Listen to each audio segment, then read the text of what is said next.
Hi, and welcome to tonight's webinar, Financial Wellbeing webinar about getting your head around your HECS-HELP debt. Very pleased you're listening back to this recording, and I hope that you find that it's really useful. Just a reminder that these financial wellbeing webinars are only for educational purposes. They're not to provide any investment, legal, or tax advice. So a big welcome to you. We have nobody live coming along to this session, but it's wonderful that you're listening back to it. At this stage, I'd like to just have a big welcome to everybody, just acknowledge all the amazing work that you're doing at SCU and hope that you're enjoying it. And the real purpose behind these financial wellbeing webinars is to hope to reduce some of the stress that you may be carrying around finances. So we like to bring a number of different topics to you to hopefully one of them is something that you might be working through or thinking through, and I hope that they're really helpful in supporting you as you're working through maybe some key financial decisions. To start, the acknowledgement of country, we acknowledge the traditional custodians of the land on which we work and live. We pay our respects to elders past and present and extend that respect to all First Nations peoples today. A quick little background about myself, if you haven't come across me before. My name's Liz McLardy.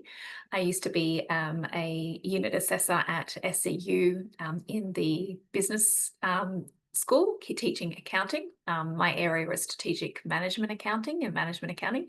So I taught a number of undergrads and postgraduates, and then moved on to some other educational institutions in Victoria, which is where I'm currently working. And I partner with SCU to provide these financial wellbeing webinars. So it really draws upon my background as a corporate accountant, a CPA, but I've also trained as a financial counsellor and have a real passion for helping particularly women with their relationship with money and finances, and hope to build confidence that often we're lacking because we haven't had a lot of education around finances. And I'm hoping that through these webinars and the free one-on-one consultations that are available to you as postgrad students, that we can help to alleviate some of that financial stress and burden that you might be experiencing. In this webinar this evening, I'd really like to go through 4 key items. Firstly, how do you go about checking your HECS-HELP balance? So making sure that you know how to figure out how much it is. Understanding what your repayment obligations are. So how much exactly do you need to be repaying and how does that work? Thirdly, are early repayments a good idea? So should you make extra non-compulsory repayments? And what impact does your HECS-HELP debt have on your borrowing power? So hopefully there's some topics that you might be thinking through and they can bring some value to you tonight. So firstly, if we're looking at before we sort of get into how do you find out your balance and how much do you need to repay, just to get a quick overview of what HECS-HELP is. So as many of you are aware, you would have had your undergraduate degrees. It's a government loan scheme for eligible domestic students. So it's really there to cover tuition fees, not textbook or any of those extra living expenses, but the tuition fees. It is available for some postgraduate courses, which you may be studying at the moment. The eligibility for these loans on the basis of you needing to be an Australian citizen or a New Zealand SCV holder or a permanent humanitarian visa holder, and you need to be enrolled in a Commonwealth supported program eligible course, SPP eligible course, and meet the tax file number and residency requirements. So I guess the key, which we'll get into in a little bit more detail, is both the undergraduate and postgraduate students who do have a government loan for their tuition fees. They will repay those through our taxation system once they start earning a particular level of income. So how do you go about checking what is your HECS balance? Really good to know if you're wanting to sort of get a good overall understanding of your financial situation, which I know I've worked with a couple of students this year in that really great starting point of understanding, okay, where am I financially? If you have HECS debt, that's a really important part of that landscape of understanding where you are.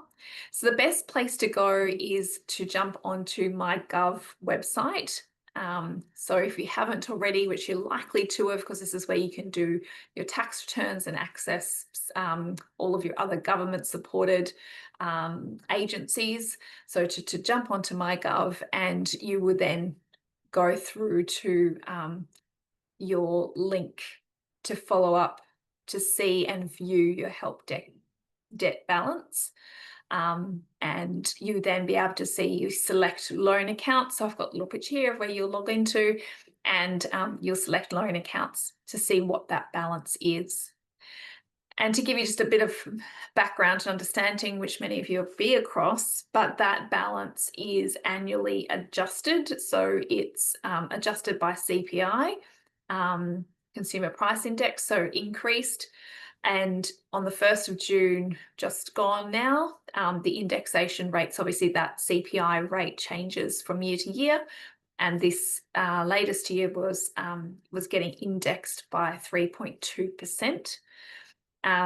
So it applies on the 1st of June every year. It's not interest, but obviously adjusts that value based on CPI, and that's when you see that HECS debt does go up. So if it's that you haven't actually started earning enough to have that HECS debt to be starting to be paid off, you'll see the amount, the loan amount has been increasing, and it's due to this indexation.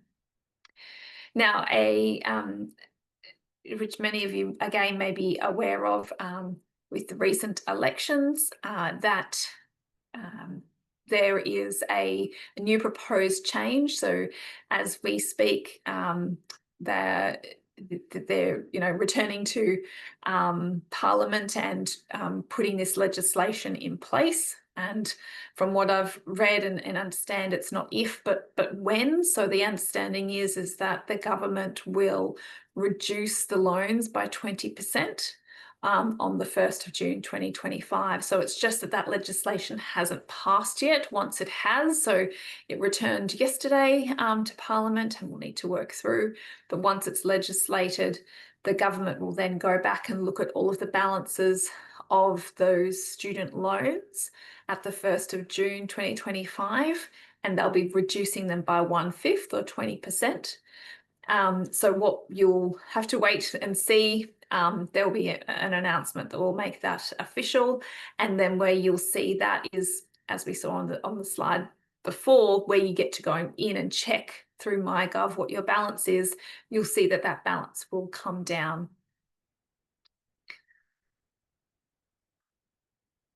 And now looking at some of the sort of the practicalities of how much you're having to repay. So that adjustment in loan amount, so the reduction of 20%, it won't decrease the amount that you're paying off currently, because that's all to do with how much you're earning. But it will mean that the amount, that the time it will take you to pay it off will obviously be reduced, because that loan amount has now reduced by 1/5. So one thing is to know, okay, how much is my loan amount? And then you can kind of do some estimates. There's some calculators that are currently on the ATO website as well that can help you to calculate what that 20% reduction is going to be, give you a rough idea. So you'll be able to see that loan will come down. And then the next thing is, well, how much do I actually have to repay? And the repayment, as I mentioned before, is all about how much that you earn. So it's really, and it's all percentage based. So the more you earn, the higher the percentage of the repayment. So you'll be increasing those repayments.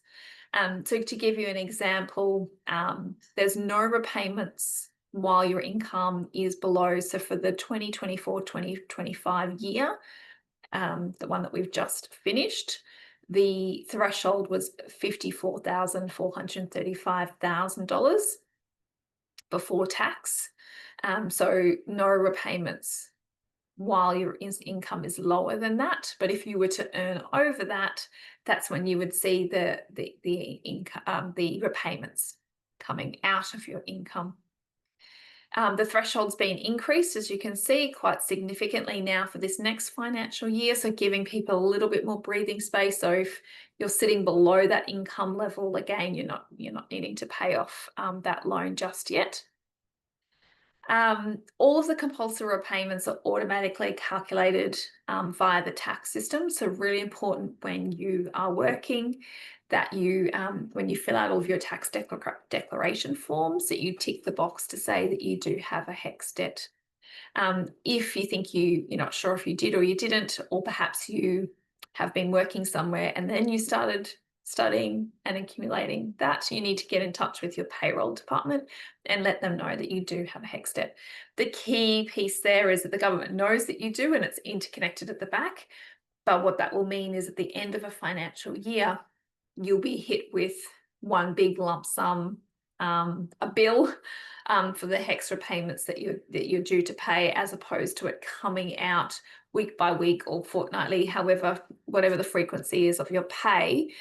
That's when it should be coming out. So it makes it more manageable for you.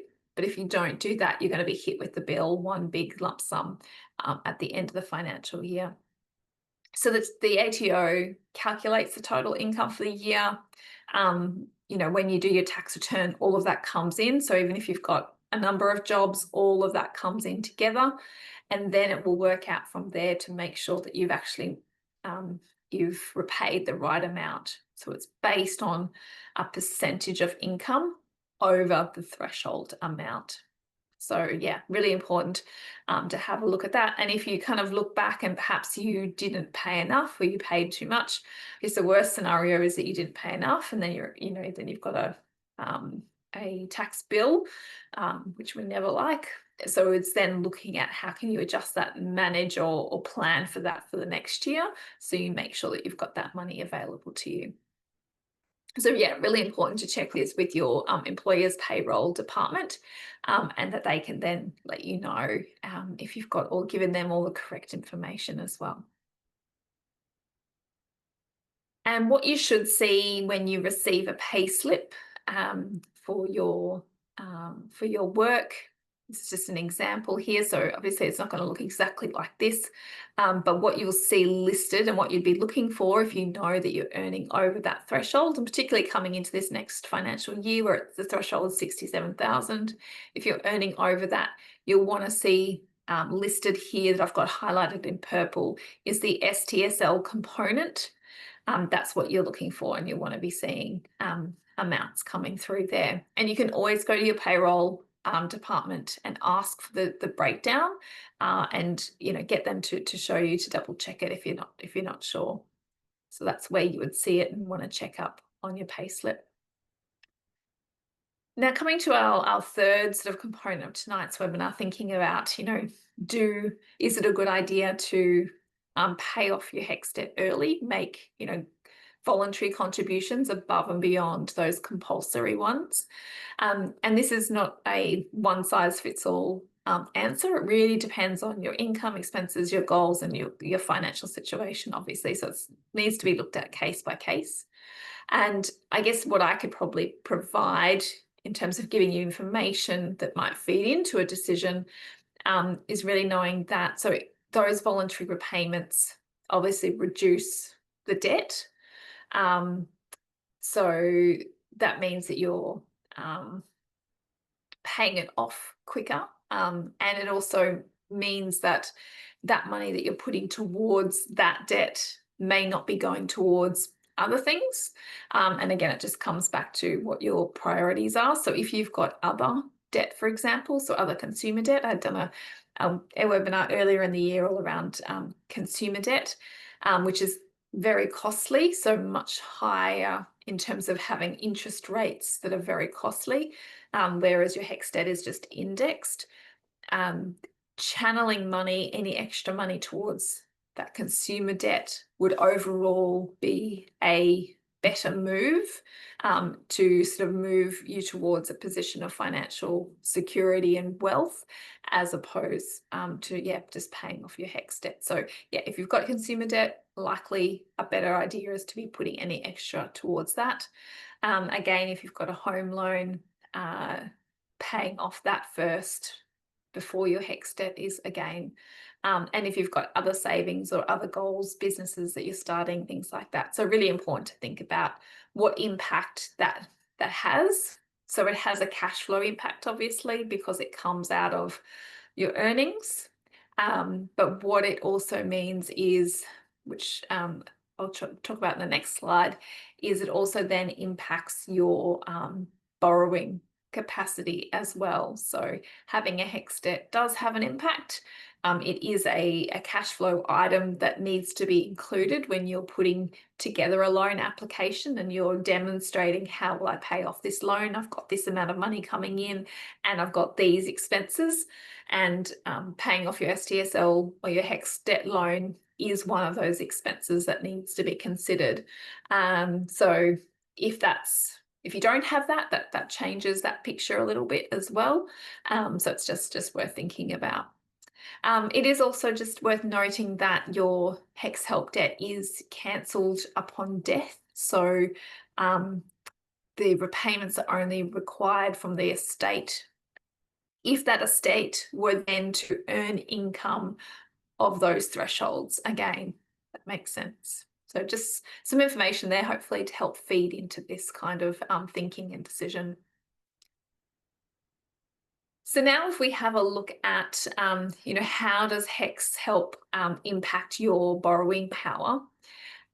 Like any other debt, it does impact it in the sense of how it impacts your cash flow. So if you consider a bank or somebody who's lending you money, they would be wanting to look at, how are you going to be able to service that loan? Do you have the cash flow available? So to do that, they would be, wanting you to outline, as I explained before, what's all my income, what are all my expenses, and your HECS debt is going to be one of those. So what I've kind of put together in this slide is an example of what is, really high level, because there's a lot of different elements to this. So, considering income, what are the interest rates, what is the length of the loan, how much you're borrowing. But I wanted to try and provide some sort of a tangible example. And in this scenario, you can see the details of what I've got here. But I wanted to just kind of lay it out to kind of show you what to kind of help feed into a decision around, paying it off early, or what is the impact of having the debt? How does it affect my borrowing power? So in the little summary table at the bottom, you can see that it's about $50,000 difference. So without the HECS debt, you could, really potentially be borrowing $50,000 more in terms of if you're looking at a home. So that's kind of, the high level impact there. So if you were kind of looking at, well, what if I got rid of it? How much would that take? What would that mean? Obviously, you would be putting money towards paying it off, as opposed to saving up more of a lump sum for a home deposit, which also then helps increase that borrowing power as well. So so hopefully that's helpful in terms of looking at what is the difference, and helping you to make and think through that decision. Happy to work with you individually and in your own circumstances around some of this too. It's sometimes hard when people are in like quite different scenarios.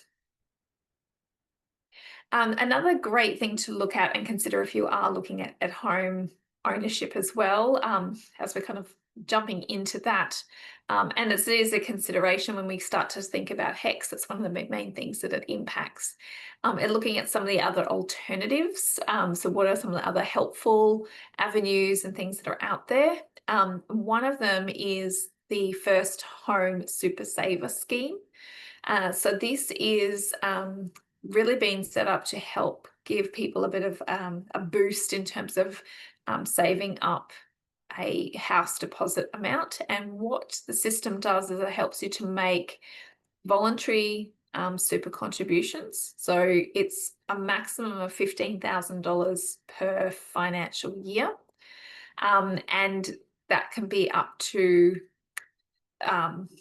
then build up to $50,000 per individual, or $100,000 for people who are in couples or married. It allows you through the vehicle of superannuation to be putting money aside and benefiting from those pre-tax dollars to really help boost those funds available for buying a house for the deposit. So you need to go through the process of applying for it first, and then those funds can only be used to buy your first home. So really important. They've got those boundaries and restrictions around it, but with a good intention to make sure that that's what it's only used for. So this might be something you might want to look into. I've got a little bit of the website from the ATO there.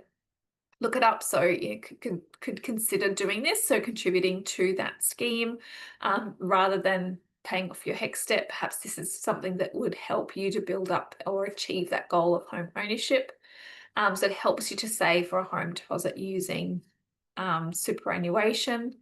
The vehicle of superannuation is not drawing down on your superannuation funds at all or impacting that retirement. If you're earning over $45,000 a year, the tax savings can really be quite helpful. So it just helps you to kind of build up those savings. And I've got some of the links and sources to articles down the bottom here from Australian Super or the ATO website as well, so they can be quite helpful. So the really big key takeaways from tonight's webinar is really to know your balance. So jump onto MyGov if you haven't, which you're probably likely to getting to tax season as well. So know what your balance is, know how to find that out and jot it down. So then when we do see this new piece of legislation come through to reduce it by 20%, jump in and check it and see how much it's come down by. So that's a real win when that comes through. And then from there, make sure that you're understanding how much you should be repaying, and you'll get a bit of feedback on that too once you submit your tax this year. So you'll either see that you're on track and you don't have to pay any more, or perhaps you need to pay a little bit extra, but making sure that with your payroll system where you're working, they know that you have the HECS debt, so they can start to take that amount off your pay each pay cycle, as opposed to being lumped with that big amount at the end of the financial year, which nobody likes. So so check those repayment thresholds, get your head around that just to make sure that you're hitting the mark. HECS is a manageable long-term debt, so kind of helping to sort of think through and put it in perspective alongside some of the other debts that you might have, and making sure that you're really prioritizing those costly consumer debts, credit cards, buy now, pay later, car loans. They're the really important ones. So if you've got any extra money to be channeling towards those, getting rid of those and getting rid of them out of your life, getting rid of debt altogether. And then that money that you were having to pay off those debts, you can then start channeling towards, if you're working on a goal of buying a home, building up a fund to start a business, any of those kind of great things. So really gives you that opportunity to do so.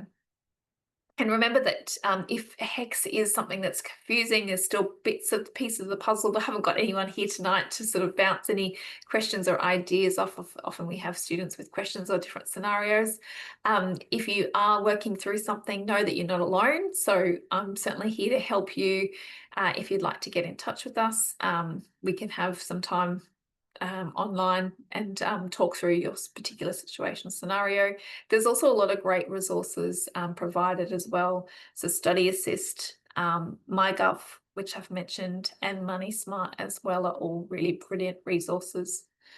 And here are some links as well to those. So hopefully you may not be able to click on them from the recording, but perhaps even just pausing the video and taking note of them might be useful. But yeah, really being able to get all the information you need, about paying off the loan, what the repayment amounts are, checking in for what the balance is. So make sure you've got all of that set up. And then you can have a bit of a play around with some of the repayment calculators as well. They can be really helpful. And yeah, so I hope that's been really helpful for you listening back to this recording. Thank you for listening to it. If you would like to get in touch, please email skills@scpa.net.au and ask if they can pop you through to me for us to catch up and have a one-on-one individualized time together. If there's something particular I can help you with, if you're looking at budgeting or wanting to sort of work through a particular financial decision you're looking at, just looking at ways to feel more in control and confident. If any of that sort of discussion around consumer debt might also you feel you can relate to, help quite a few students this year looking at those different debts and strategies on how to pay them off quickly, which has been great. And yeah, really happy to also answer any sort of questions about financial literacy or accounting topics that you might be thinking through. So really look forward to hearing from you. And that's the end of our session. So a bit of a quiet, quicker one tonight with nobody here. But as I said, I really appreciate you listening back, and I hope that it's been helpful, and I look forward to catching up with you perhaps in the next webinar. And best of luck with all your studies and research. Really brilliant, all the brilliant work that you're all doing. So thank you.